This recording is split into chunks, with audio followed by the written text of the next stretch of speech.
Huli ka. Oy, ay laki. Go. Ayan, pakita mo. Ayan, ang laki guys, oh. Awa na. Ay, galing. Pakita mo, ang laki. Ay, masipit. Gay. Ito yung nakasilip kanina doon sa pinaka bato na may putik. For today's video, wala tayong sementeryo, pero ito, tuturuan ko kayo kung paano ang tamang paraan, kung paano makahuli ng mga malalaking crabs dito po sa ilog, mga master. Kasi magluluto nga ako ng ginataang kalabasa na merong crabs. Ito nga, nakabili na nga ako ng 2 kilong niyog. Pero ito, mas maganda kung sapal lang para mas makatipid-tipid naman. Pero kung mura ang niyog sa inyo, pwede naman yan dahil dito sa Mindanao, mura talaga ang mga niyog o lubi. So ito nga yung isa si kuya nagbabantay ng rest house dito ay dito na rin mismo nagsasaing at kumukuha ng kanyang ipangsasabaw sa sinaing para mamaya sa aming dinner. Napakalinis nga ng spring water na yan na nanggagaling mismo sa bundok. Kaya ito ay safe inumin at safe gamitin sa pangluto. So ito na nga, isang subscriber natin ang pinapunta tayo sa kanilang farm at dito natin isasagawa ang ritual. Charot. So yan pa lang, bago lumubog ang araw ay maglalagay na kami kasi mamayang gabi talaga tayo manghuhuli ng mga crabs o kagang. At iyan, nakikita nyo nga pinaglalagay na sa bawat gilid. Dahil madalas daw sulok-sulok ang pinagtataguan at sa mga ilalim ng bato ang mga crabs na ito. At gustong-gusto nila ang amoy ng mga... Ay, parang dito crabs ha. Aso to eh. Parang nagkamali yata tayo ng ano. Pero talagang gustong-gusto nga ng mga crabs yung amoy niyan. Kaya lalabas daw yan maya-maya lamang. Kaya... Namiss ko yung mga ganitong buhay probinsya, mga master. Ito lang yung resting ano nyo, bahay, rest house niya. Tapos ito na yung ilog oh. So dito pa lang parang excited na sa BFF maghanap ng mga maliliit na mga crabs, pero ako naman gusto ko din itry na maglagay din at magbudbud sa mga gilid dahil possible naman na may lalabas daw dyan bigla.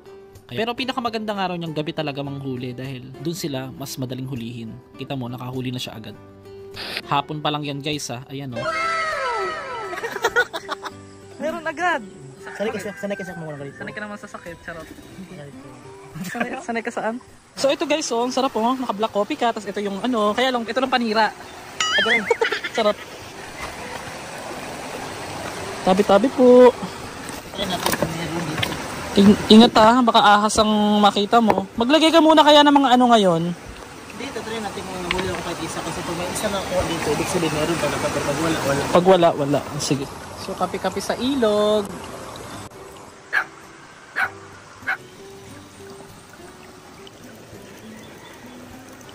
Ano, may nakita ka na?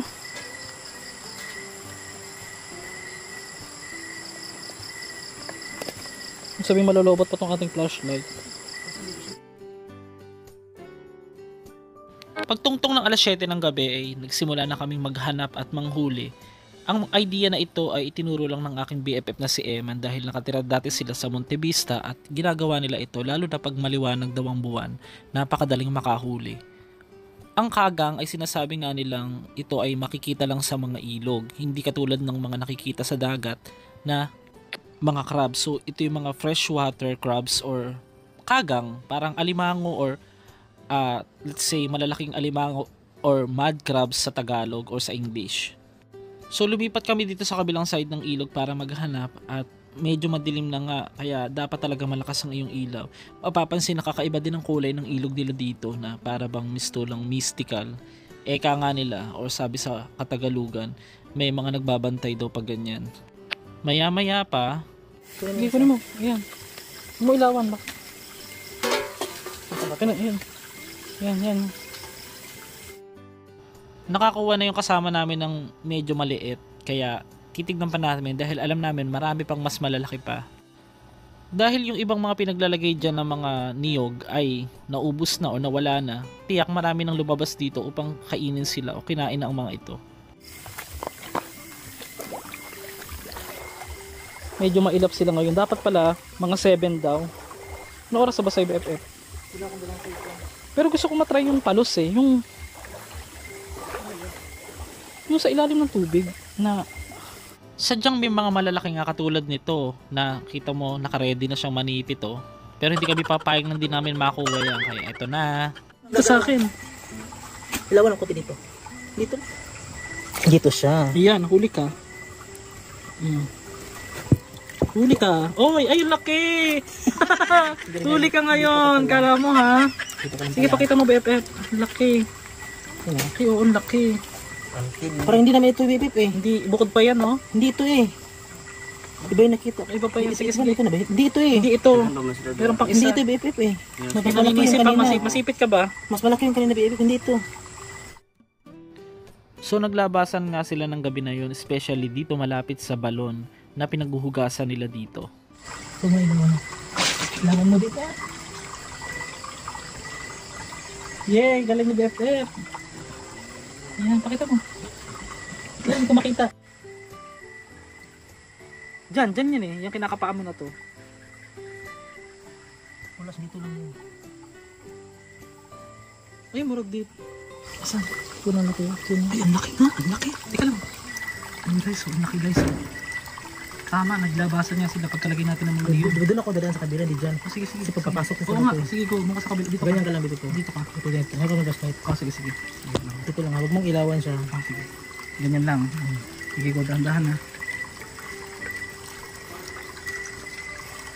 Alam ko, sanay na sanay ka. Carry mo yung BFF. Sige BFF. Carry yan. Ano BFF? Pumasok. Pas. Hindi. Sabay gabi. Kaya ko dadaan. Ang salang ba to? Hindi ka man daw. Iangat mo lang yung bato daw. Ayusin mo kasi. Yung ba to? Ay, bilitag ang salang salsa daw ko mo. Ay, bilahad kalit kay ma. Gabi na siya. Pero piling ko hindi makakatakas yung BFF. Marami sa mga budas dito. Hindi. Wala lang. Ay, wala na siya. Marami sa butas eh. Ayan, ito, nandito sa ibabaw nito. Tanggalin mo to. Kung nasa ibabaw na to. Saan yun? Ito yung tinutukos ko na to. Ito? Yan. Hindi, ito. Ito? Yan. Isa pa yung baba. Yan. Yung tinuro ni ano, ito. Ito? Itong isang tinuturo ba ni ano? Direto. Ako lang kasakon.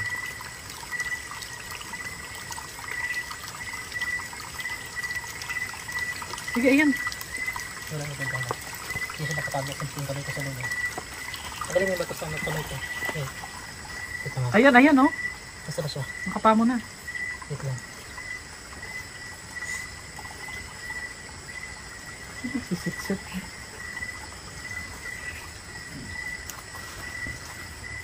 Saan na yan? Wala. Uli, go!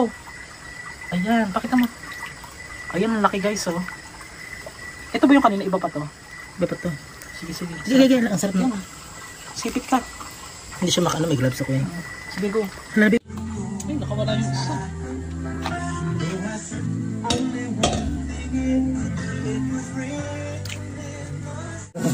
Lagyan namin ng ano guys, ng ano ng niyog, naglabasan na look. Tanggal lang po niya oh. Ayan ah.